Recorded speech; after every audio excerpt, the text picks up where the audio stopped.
Hello everyone, and welcome to another casual stroll through Lord of the Rings Online. My name is Matt Elliott. I go by Scenario on the message boards, and I'm a senior world designer who works on Lord of the Rings Online, and I've been doing this for a long time now. Here we are for our fourth and final landscape preview of Kingdoms of Harad. We've got one more coming up next week, which is going to be about the interiors and dungeons of the expansion pack.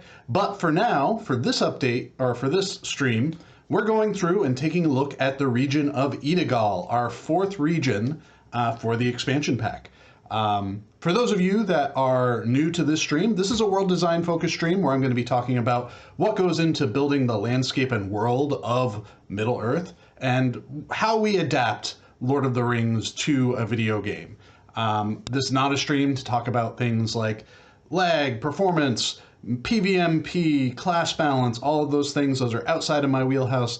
I'm not the right person to answer those questions, and your best bet is to check in with Court of the Ring on Fridays or to ask your questions on the message boards or Discord. But for now, you got me here to talk about the landscape, what goes into building a region, as well as maybe a little bit of talk about what goes into making housing. That's one of my little areas as well, and I know there were some people that have discovered some things in Bullroar related to housing, not just decorations, but there are certain changes that are more visible now. But anyways, as I said, here we are. Right now we're parked at the edge of Ansharu.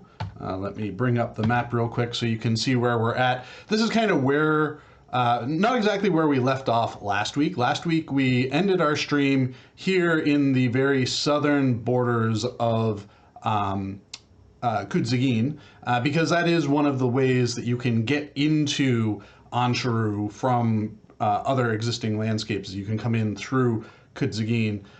But for this stream, I wanted to start up here kind of at this crossroads looking out into Idagâl, because this is where the terrain starts dropping down and we go into what was once a beautiful, almost a, I want to say like valley retreat, lake country valley retreat for the people of Shagana and Umbar. And ever since the Ordokai have moved in, it's become a drained and barren land where its once beautiful forests and lakes have basically fallen to ruin.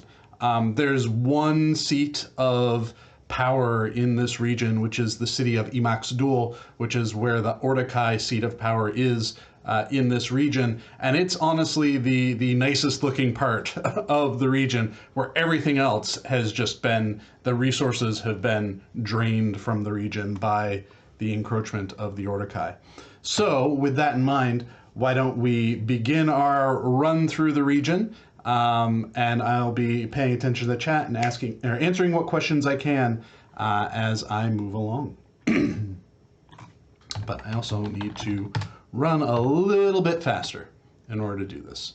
One of the things I commented on last week in my stream was how I needed to, clean up the roads a little bit, because you can't really see the road textures here with all of the rubble and crystals and whatnot in it.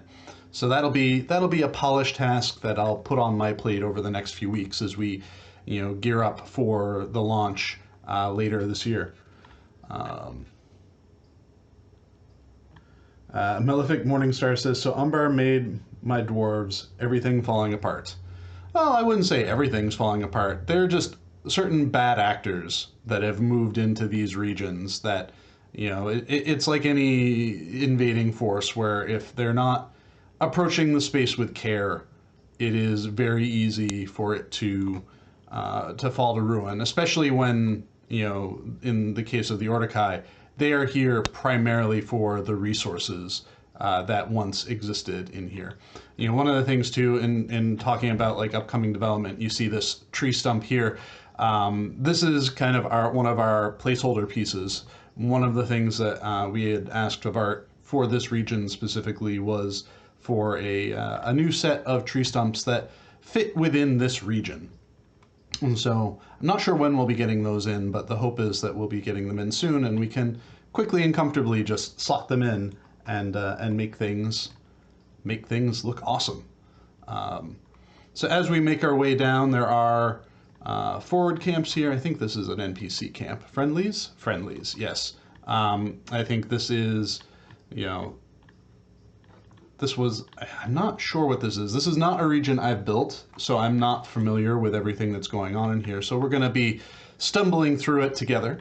I did some work in the various quest hubs that we have in the area here just to make sure that they had their game systems in place.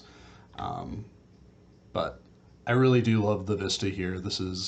You get this just kind of nice, open, sprawling valley, which compared to being up in Ansharu, where you've got mountains lining you on either side, it kind of feels like you step into this region and everything opens up.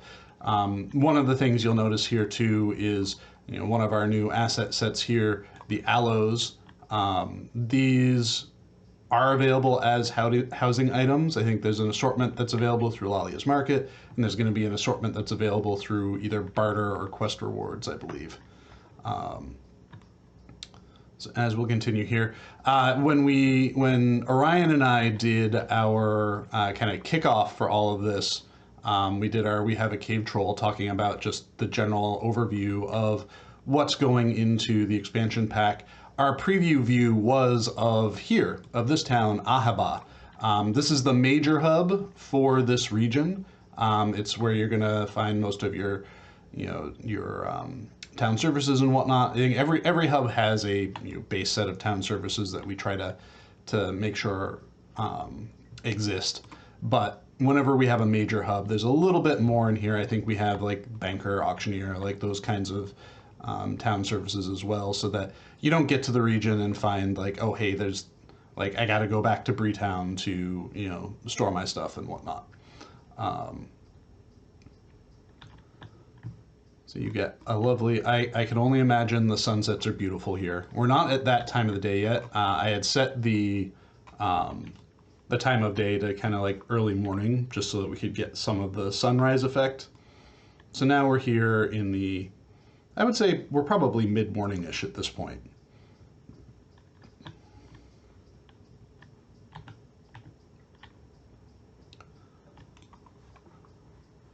Grot Maggot says, the skybox in Dayfile looks spectacular. It's like a painting.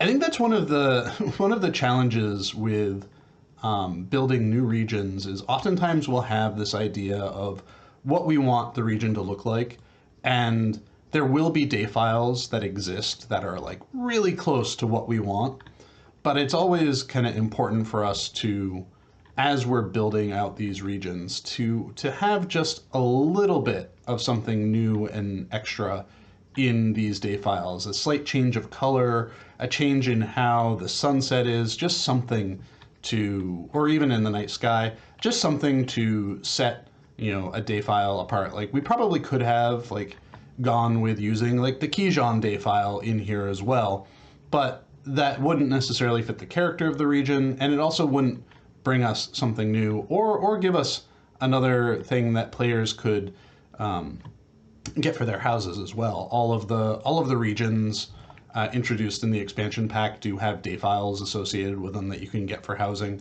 I'm pretty sure the furnishers of each region have those on them.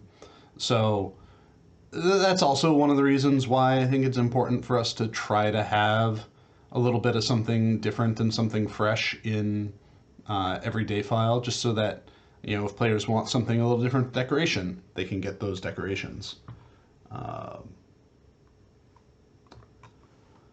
right, so we'll make our way out of Ahaba. There are two ways in and out of it. One of them, the travel routes go right across this bridge because there's another hub up to the north that we'll swoop around and see as well. I'm not going through this region kind of in the order of progression, in part because I'm not sure what the order of progression for this region is, but also because I do want to save Emacs Duel for the end of this trip. So you look up there in the mountains, you can see, this is the ridge line where it kind of drops off and goes from Ansharu down into Idagâl. This up here is like where the Grodbog camp was that we saw last week. Up there's the Quelling House you can see in the distance, and just the Ridge of Plenty in general. But I want to make my way up into them there hills. Grot Maggot says, I was just about to ask what considerations you do to break apart the landscape with points of interest and stuff. So that's always something, you know, we'll often end up building our landscape. So this is a great view here too. This is pretty. We'll end up building our landscapes, and after our first pass is complete, oh, your tail is all sorts of messed up too, buddy. I'm sorry. We'll get you fixed soon, pal. Oh, and your nose is doing weird things. Oh, that's a little... We're not going to look at that anymore. That's uncomfortable. Whenever we build a region, we will do our first pass on it all. And then just like hop in and run around. And we generally like to try to find a few places here and there where we can get just like good vistas, good viewpoints throughout a region, which is tricky for flatter regions. But in a place like here, Idagâl, where we do have a good amount of up and down, and also we have the lake bed, which is itself just drained. You know, you're naturally going to be higher up when you're on what was once the shore. So you get those vantage points, you get those cool screenshot moments, you get those opportunities to, you know, sit there, watch the sunset. And we try to make sure that every region has those kinds of like cool views in it, those compelling like points of interest. Even if it's something as simple as just a little bluff that we've built that doesn't have anything going on in it content-wise, it is just something that we've specifically built in order to showcase what the region looks like. Malefic Morningstar says, will we be getting sandstorms in any of the new areas? Yes. I'm pretty sure that Kijan, Ansharu, and Idagâl all have some variation on those. Idagâl doesn't, of course. Kijan might not. I'd have to go back and look. It's been a while since that stuff was set up, and a lot of times when we are in development mode, we will do our work, and then once that work is done and checked in and we verified it works and it looks good, we kind of like get it out of mind, right? Because we've got other stuff we need to work on and other things that we need to do. So having those things kind of floating around in our head don't necessarily help. I'm seeing this here, and one of the things I think I need to do is go into all of the poppy and tulip frills that we got for this expansion pack and make sure that they've got that terrain blending tech built into them so that they're not just like bright green on dirt, basically. We have a lot of different aloes in this update. So many different styles of aloes. I don't know that they all got put into the scene files either. Let's see. Some of the new housing deco items are very nice, but not sure if they are part of the update or reward track yet. That's from Malefic. Correct. So usually whenever we or I produce a lot of housing items, I build them all out, and then we kind of over time decide how those housing items are going to be allocated. You know, what reward directions are going to be available from. Do you get them from a vendor? Do you get them through barter? Do we hold on to them? There's some stuff that I built that, you know, when we were looking at it, we're like, oh, that would be a really cool thing for like the anniversary event, or that would be really cool for next harvest math, like those sorts of things.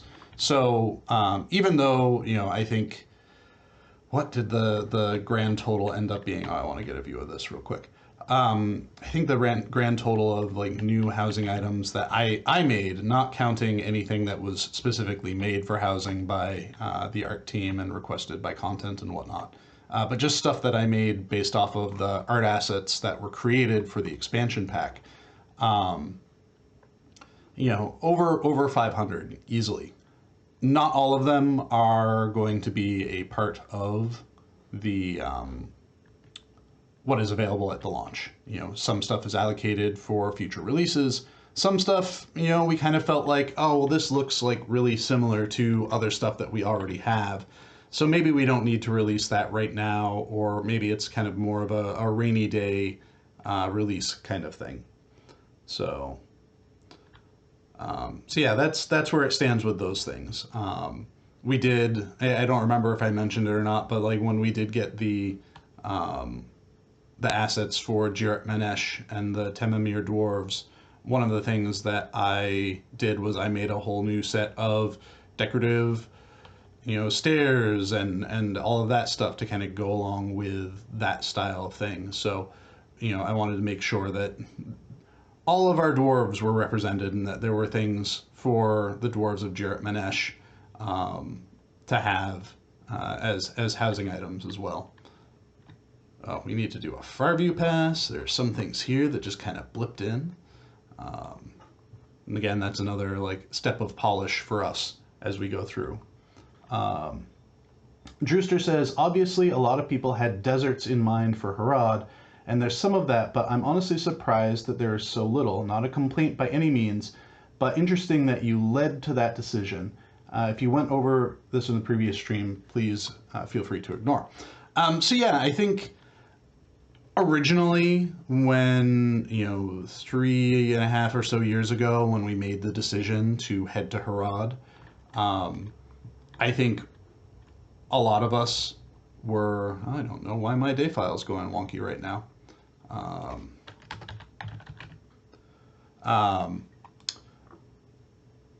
A lot of us were kind of like thinking, oh yeah, we get to build the Sahara Desert. But as we started working on things and making our plans on things, I think our ideas for what we wanted sort of changed. Let's see if I can get us back, which I don't think I'm going to be able to. I don't know why this is working. This is another fun part of what goes into making an expansion pack. I might need to teleport away and teleport back. So let's, oh, and now I have it back. Awesome. I'm confused. It's part of the fun of building an expansion pack and doing things live, because you never know what's going to happen. So where was I? What was I? Oh yeah, talking about, going full desert. I think originally were thinking, oh yeah, let's do the full-on Saharan style desert. But as we started thinking about the story we wanted to tell and doing the research into like what the landscape would actually be like, we felt like there was an opportunity for us to explore different styles of arid lands without getting to the full-on desert, and really hold off on that, true sandy Sahara-y desert space until, we had gotten through and gotten a little bit further away from Umbar itself. Because this area, if you think about the what lore is available for it as well, it's a little tricky because, you also have descriptions of like massive jungles kind of in this region too. So we wanted to make sure that we weren't, overstepping or doing things too quickly. We also wanted to make sure that we could sell pseudo-desert and arid convincingly before trying to hit that like big beat of, here is your Sahara in LOTRO kind of thing.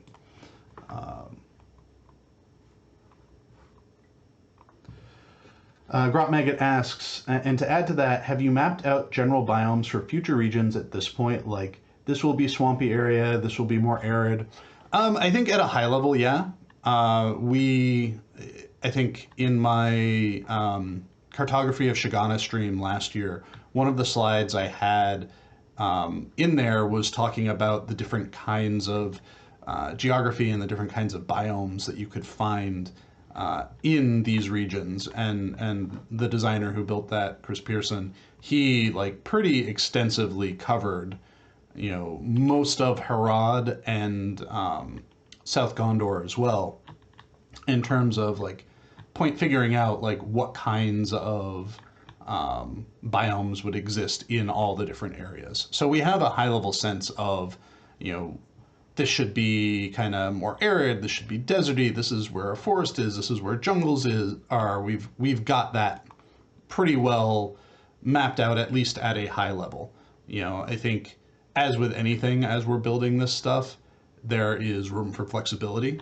So as we're building, we can kind of step back and go, okay, well, it would make more sense for this to be like this, and this is not supposed to be like this, nor is this person supposed to be here. So this is interesting. Let's just get this written down so that I have this as a note.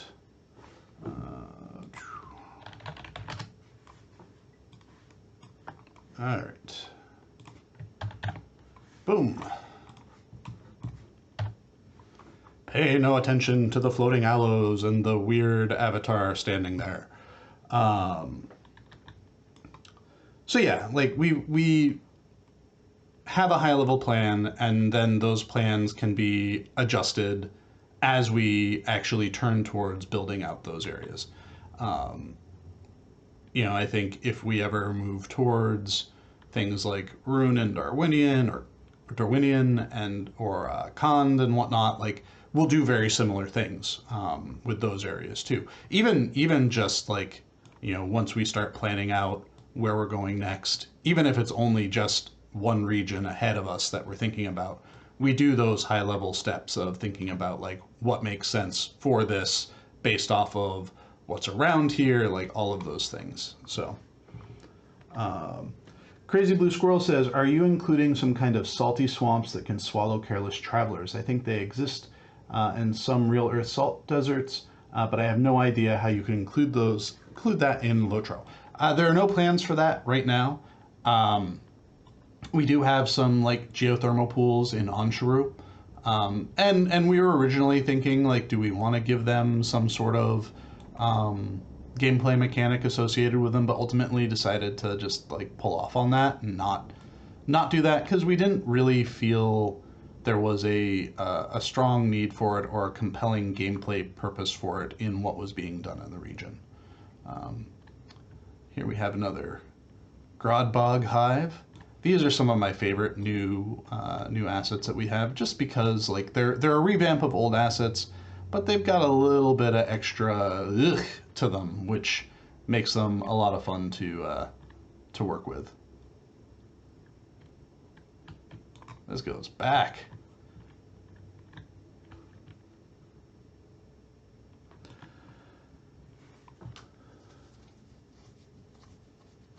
All right.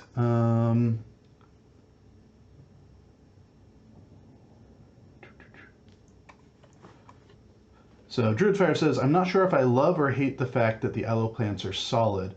I feel like my war steed would want to pitch over their head over time, every time they rode over them.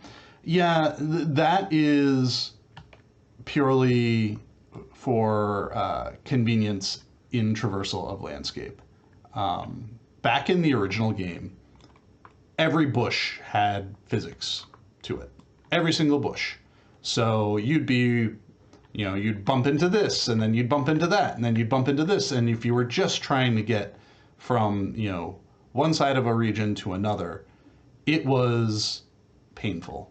And ever since then, we have tried our best to make traversal of landscape less of a headache. So a lot of stuff, even if they are on the larger side of things, but if they are used pretty regularly on landscape, we try to avoid having them have physics. Sometimes some stuff, slips through the cracks, and there are things that, things that we have to go in and adjust later on because we've forgotten them. I keep running into bushes every so often that are like that. But generally, it is just to avoid us all having the headache of bumping into every single thing on our horse while we're running through. So now we're in the lake bed here. It's been dried out pretty thoroughly at this point. we're not going to be in here too long because we're going to go to the right here shortly to get up into those to the other side of the lake bed. But you can see, imagine this is where the water line used to be, and it is now no longer there. I think the dry lake bed too is a kind of biome that we've never really done before, so we had to kind of sit and figure it out, especially when thinking about like what do we do for stuff like flotsam and whatnot at the bottom. I know very often, particularly in heavily used bodies of water, heavily used lakes and whatnot, you will regularly find that there are things like shipwrecks and whatnot at the bottoms of those lakes. One near where I grew up, there were several ferries, like pleasure cruise ferries that you could find at the bottom of that lake because they just at some point capsized and sank to the bottom.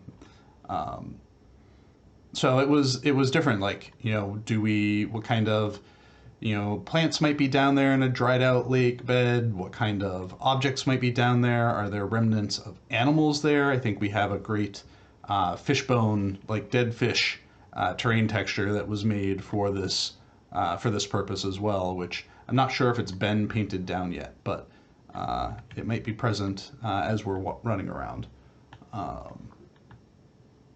So this is Dawn's Warden. This is one of the quest hubs as well. It's sort of a rough militant camp, but I really do like just the cragginess, canyoniness of this area. It feels good. There's lots of up and down, but it doesn't feel like it's too extreme. Snafudo says, on the subject of physics, is it possible to make housing items so that when you put them down on grass, the grass doesn't poke through? Unfortunately, it's not. Grass is something that is baked into the terrain itself. So it can't dynamically appear and go away. We have the option to we can either decide to have grass or have no grass, but when you look at a place that isn't decorated, and there's no grass, it doesn't look great. So often we usually do a very short grass, just so that there's a little bit of something going on there.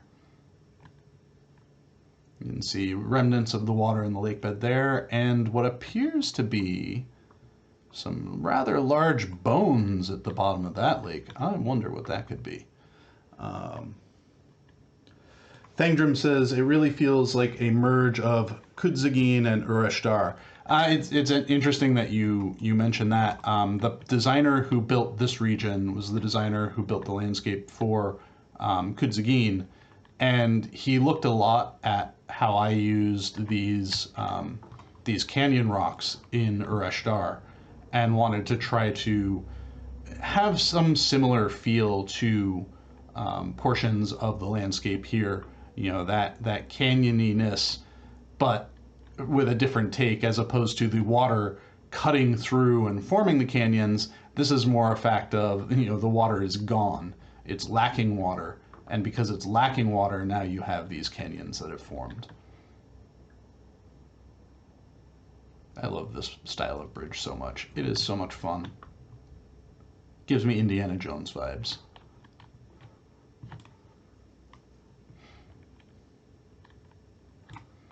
All right. Well, we'll work our way around into the lake bed once again, so we can get a closer look at this POI here in the middle.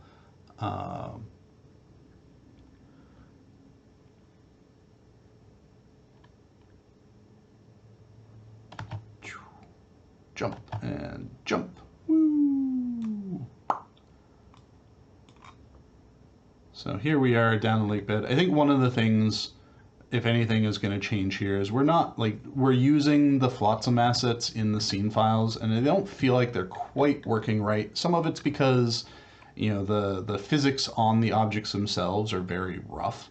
So you go to run by something, and then you're not able to jump over even or walk on this sort of stuff. So we're not completely happy with that. Though there are some random dead boats here and there. We're not super happy with the flotsam, and I think we'll want to make some changes to that before the final release, assuming we have the time for it.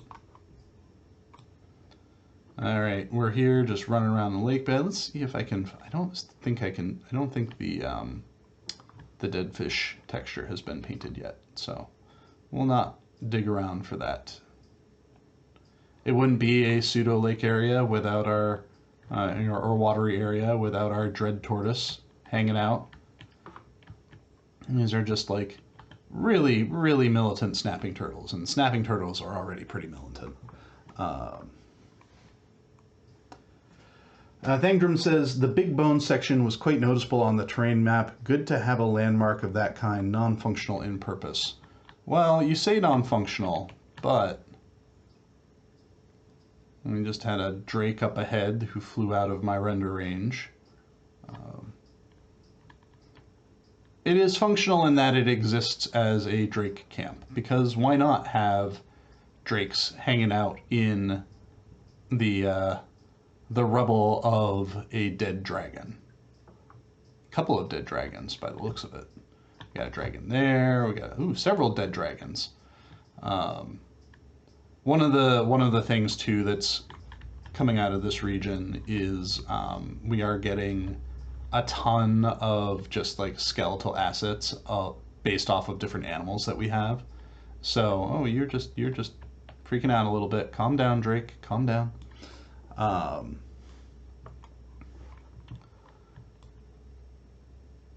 So yeah, we will likely have as decoration throughout this region too some more like just parched bones scattered throughout.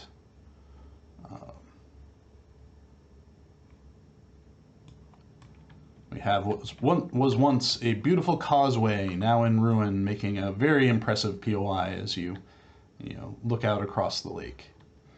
From over here, you can see that bridge over there, or this broken bridgeway. That is where Ahaba is. Up there, those dark ruins, that's where we entered in through Ansharu.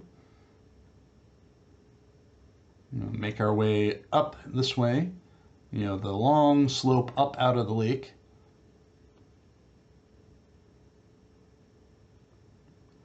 Druidfire says, all teeny compared to the skeletons, not as great as their forefathers, as it were. That is correct. It's hard for a drake to compare to a dragon.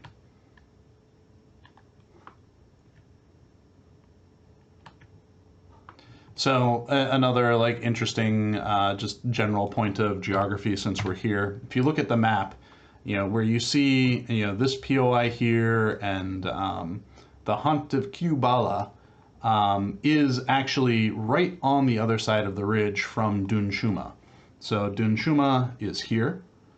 And then this is the ridge line between Kudzagin and Idagâl. And then you have Idagâl, and you've got here the same ridge line, which is where Dunshuma is right there. So there's just a little bit of interesting landscape contiguity that's going on there. There's not an access point at Dunshuma to get into Idagâl, but they are very, very close to each other.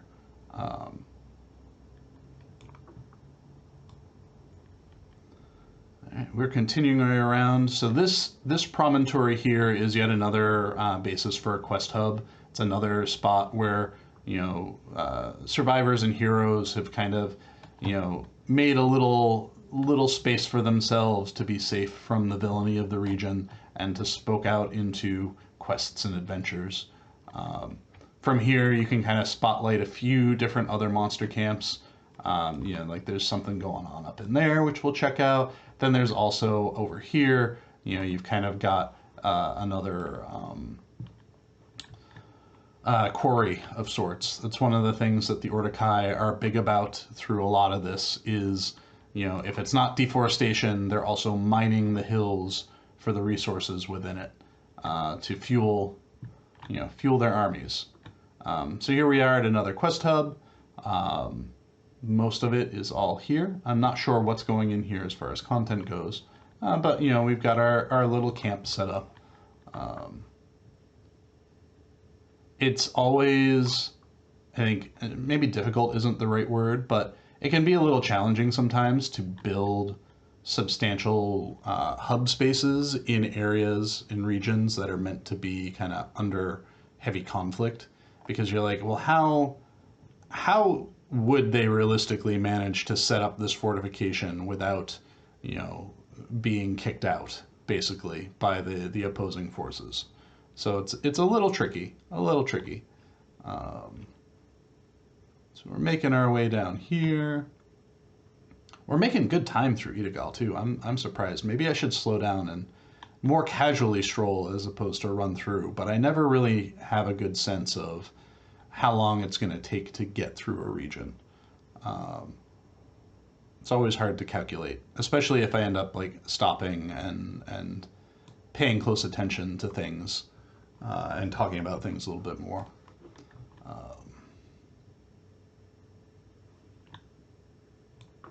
Oh, Eshmakag. I recently did a lighting and deco pass on that. So it's kind of cool to actually see where the landscape entrance to this stuff is. We work our way up. And now we're in Breland.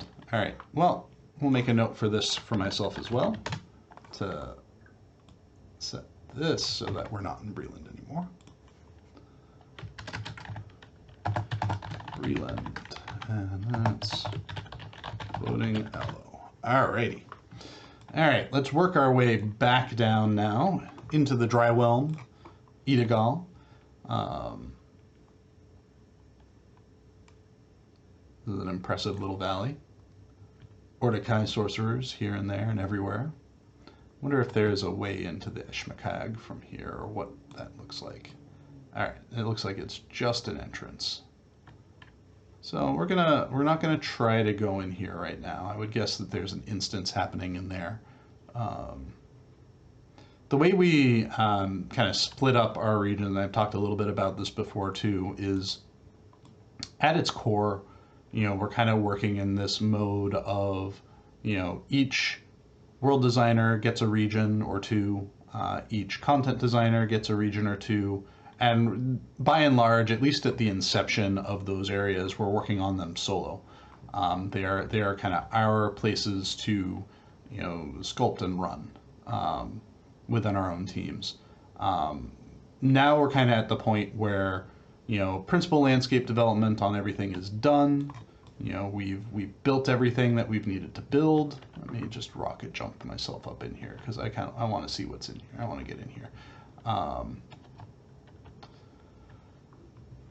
If my impassable walls let me. They might not. All right, never mind. I made it too good. I made it too impassable. But now we're at the point where we're all just kind of hitting pickup tasks, right? Like I've been jumping around between helping out with deco and lighting and doing some light world systems work, doing, you know, stuff that's getting ready for next updates and whatnot. So we're now at the point where it's like truly all hands on deck collaboration as far as building everything out goes, which is fun too, because it kind of gives us all little opportunities to check out what everyone else is working on, put a little bit of a mark on regions that you weren't otherwise normally tasked with working on. And it's just generally helpful too to get a greater sense of, you know, what everything looks like. All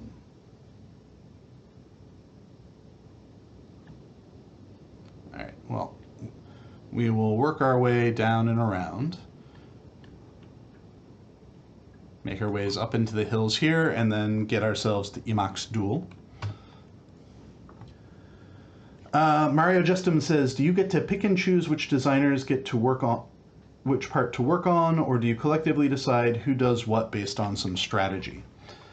Usually, at least with the world design team, I'm not sure how content handles their assignment outside of, I know that Maid of Lions is always the, you know, main storyline guy, you know, for the update at large. You know, with the world team, we often we kind of collaboratively talk about what work is being done together. Oh, hey, we're building these regions. This is what's going to be in these regions. These are the ideas that we have. Here's what the biomes might be. Like, this looks cool. This sounds good. And then when it comes time to actually doing the work, that's when we all kind of just like talk about like the things that are interesting to us, the stuff that we might like to work on. If there's, a region that is particularly interesting or compelling to someone, they'll make the case for it. And by and large, if someone says like, oh, I'd really like to work on this, or I'd really like to work on that, we don't have an issue with just being like, okay, great, you jump on that. Sometimes someone might want a break from something, right? Like, like, oh, I've been doing, awful, horrible, dark places for a while. I'd like a chance to work on one of the like lighter, brighter areas. And, that's another thing that, just like, okay, great. You take a break from those, more dire places and you get to work on this for now. So that's generally how it breaks down for us. Sometimes someone will like right out of the gate be very interested in working on something, and then that's the thing that they've got. So yeah, it's collaborative. Crazy Blue Squirrel says, who of you devs does things like developing cultural backgrounds, like region history, societal structure, or do you do this together? That usually starts out with Chris Pearson doing our region personality work. He'll go through and do a lot of research, looking up, what does exist for lore in the places that we're going, and then he works to fill in the gaps of what is kind of missing. If we know, oh hey, we know this is what happens at this time and this time, but we don't really have a good accounting of the rest of the history of it. He's the one that'll go through and account for the rest of the history, basically. And that starts as kind of the landing point for what the other content designers will do when they get into working on the regions. They, will have his volume of information to kind of look at and pull story threads out of, and work with those.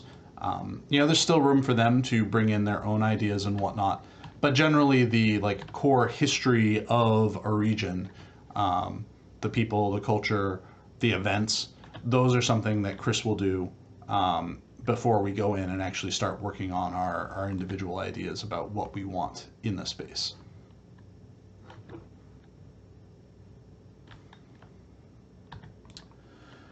Drewster says, how big are all 4 regions in these regions total as compared to previous supersized regions like Cardolan and Swanfleet or King's Gondor, Shield Isles, and Umbar?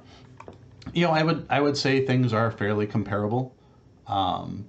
We have been stretching our legs from the world design size on building these kind of bigger regions. And I think the nice thing about building those bigger regions is they give us room to grow those regions and grow the content in those regions and just do more things in them over time if we so wanted to. But yeah, I would say the amount of landscape that we're producing is comparable, and a lot of that is thanks to some of the methods that we've developed to kind of help us accelerate landscape development. It's much easier for us to build out these landscapes at a high level initially compared to what it used to be like and the amount of work that it used to take to do those things. So, I think it can be daunting for a designer, whether it's a world designer or a content designer, to come into these spaces and be like, well, this is a big area. This is going to be a lot to put together. And the trick there, I think, is then approaching those spaces as, okay, this is a big area. Do we need to do every single square inch of this filled with content, or can we focus on a core path through a region and leave room for things outside of that.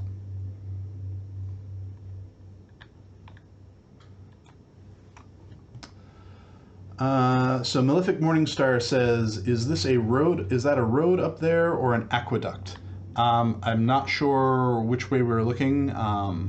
If we were talking about the bridge that was looking like it was ruined, that was definitely a bridge between the shoreline and the island that would have been in the middle of the lake when the lake was here.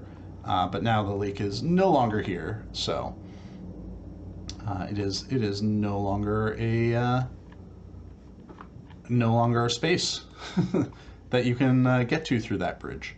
You know, the magics and efforts of the Ordokai that wrought the destruction and desolation of this region have impacted many things.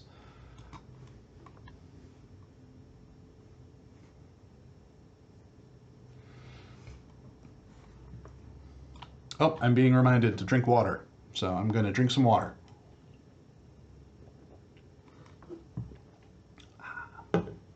Yay, seltzer. I think one of the things, too, that we are exploring a bit from a world design perspective in this region is playing with how we use rocks a little bit more. You know, the region here, like normally we just, like when we place rocks, we place them, we rotate them, and we're done.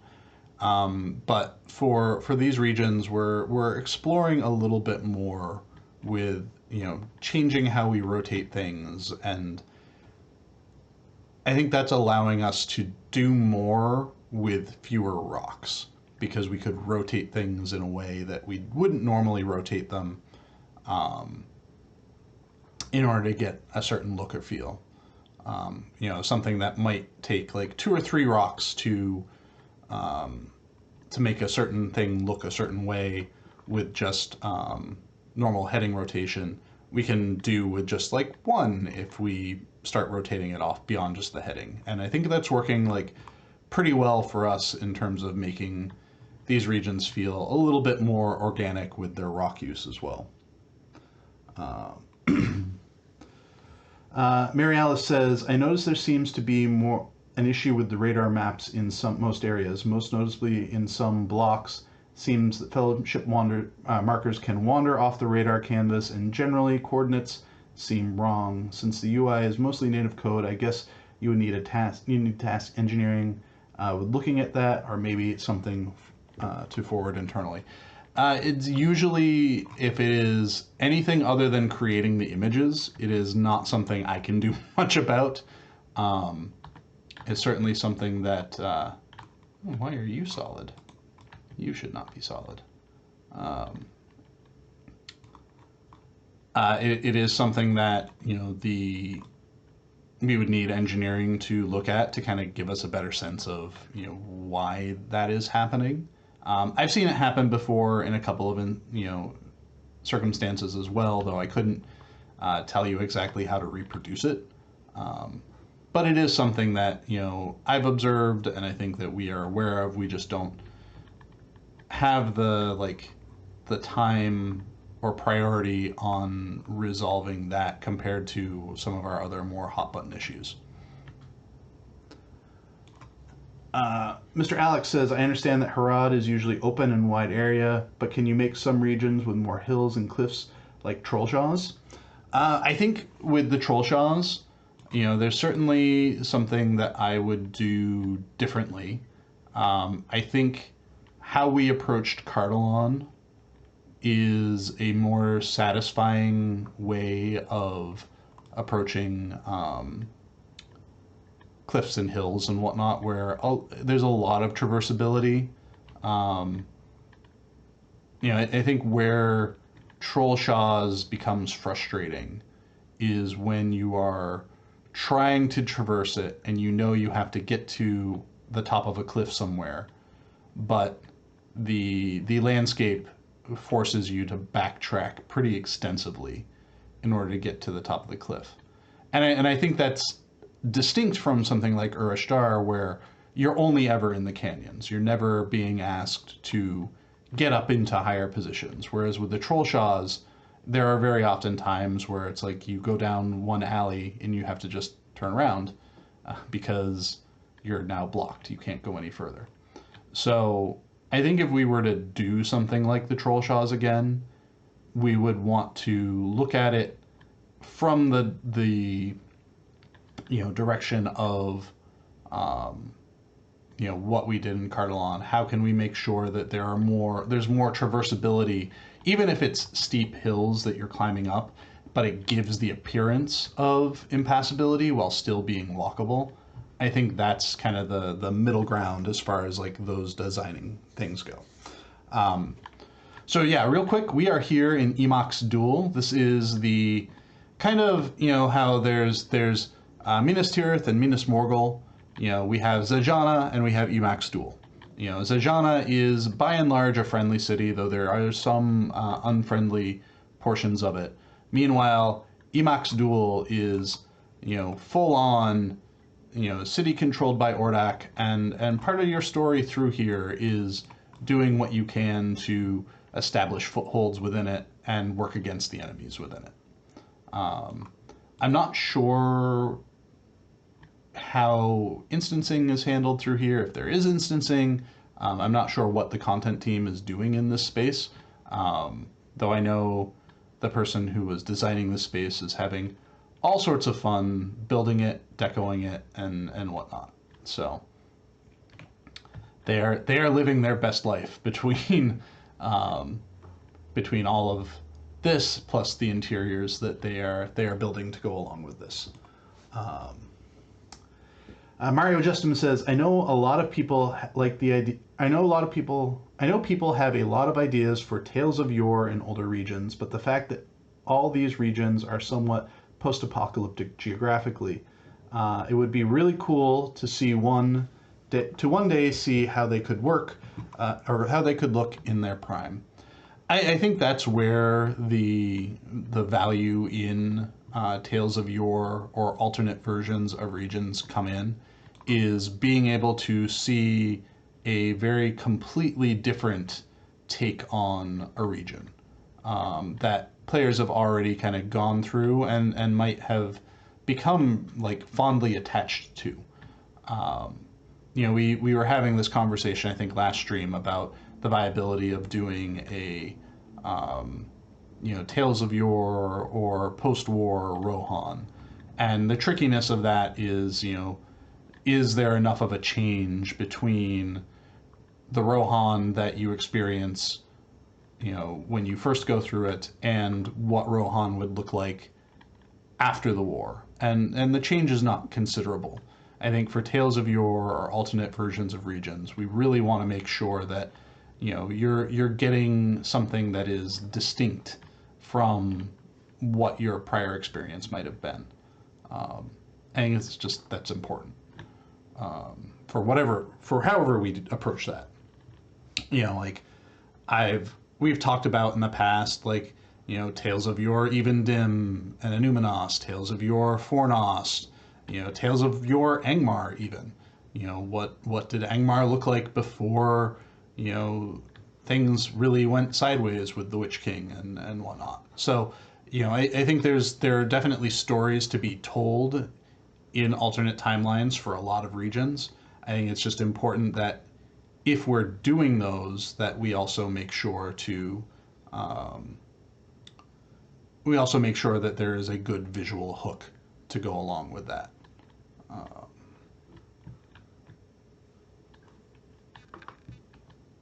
We're getting close to sunset.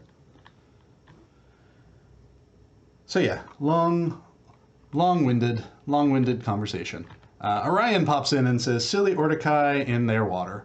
They're like the golden retrievers of bad guys. They just love to be in the water.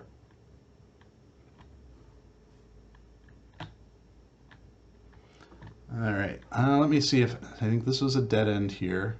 I think one of the biggest game changers that we got as far as deco items and structural items for this expansion pack are these domes. These domes are so, we've never had anything like this before, and they are such a different visual from all of the Numenorian structures that we had. that it looks so distinct and different and interesting.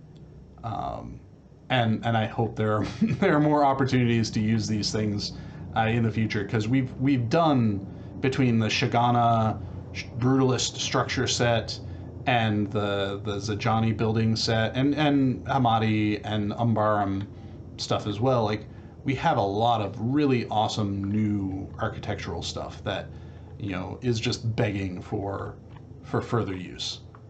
Don't you want to go in that water, buddy? It looks really nice.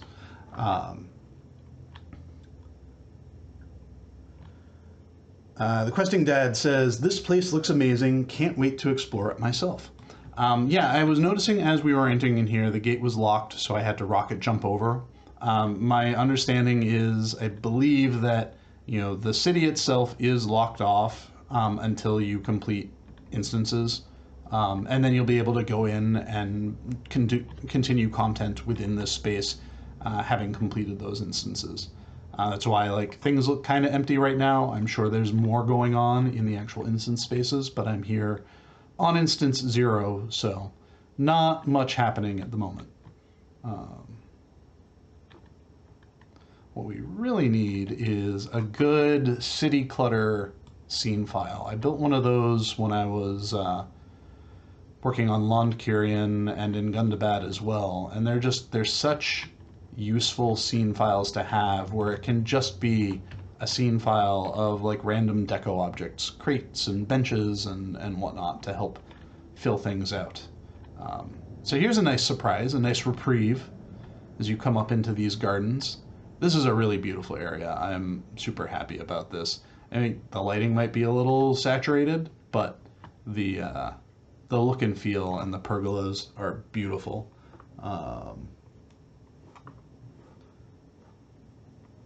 Malefic says, I'm sure making those domes was not an easy task. The artist who worked on them, he will just go into his happy space, and then a week later he will drop like 300 structural assets on us to use, like with every single kind of like shape and permutation you can think of. So he is often his happy place building things, and then we get to reap the benefits from it. It is always awesome to see the work that he does. And it's awesome to see this space too. It's actually a very nice like reprieve and oasis, compared to the desolation of everywhere else in the region. So what do you all think? Emacs dual housing next? Let's forget Rivendell. We'll just do Emacs dual housing.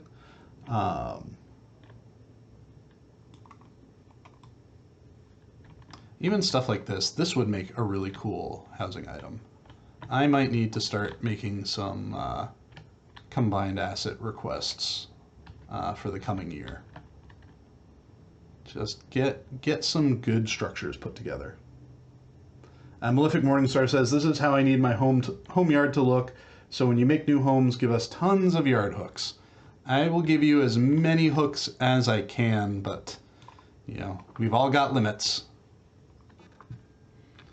All right, well, we are getting close to the end of this stream, and I feel like this is a great place to end it too.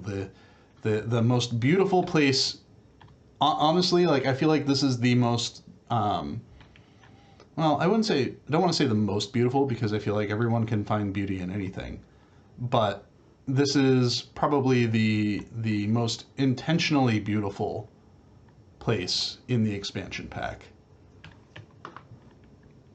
It's like, this makes me happy to just run around in.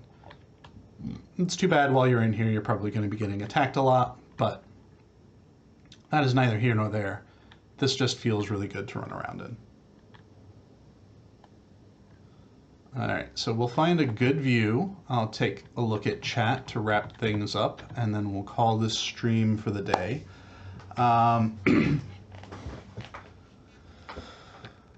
The Questing Dad says, so Umbari housing project after New Rivendell, maybe? I think that's probably the strongest contender for next neighborhood is Umbar housing, in large part because the Umbar structures just lend themselves to it so well. The tricky thing with Rivendell housing is so many elf structures are non-square shapes. They're round, they're polygonal, in their shape. There might be a hexagon thrown in there. So that makes it a little trickier to develop interiors based off of that. But I think Umbar housing is an easy low-hanging fruit when we get to that point. Alrighty, well, we'll leave it off with this view. Thank you everyone for checking out Idagâl with me. Right now, Bolror is running. The current regions that are open on Bolror are Idagâl and Ansharu. So if you do want to jump in and check out those regions for yourself, feel free to. As a reminder though, Qijan and Idagâl are not available on Bolror. So if you want to get access to those, you'll have to wait for future Bolrors. And if you're trying to get from Idagâl to Ansharu, you're going to have to backtrack into Ikerbon Valley a little bit and then come back into it.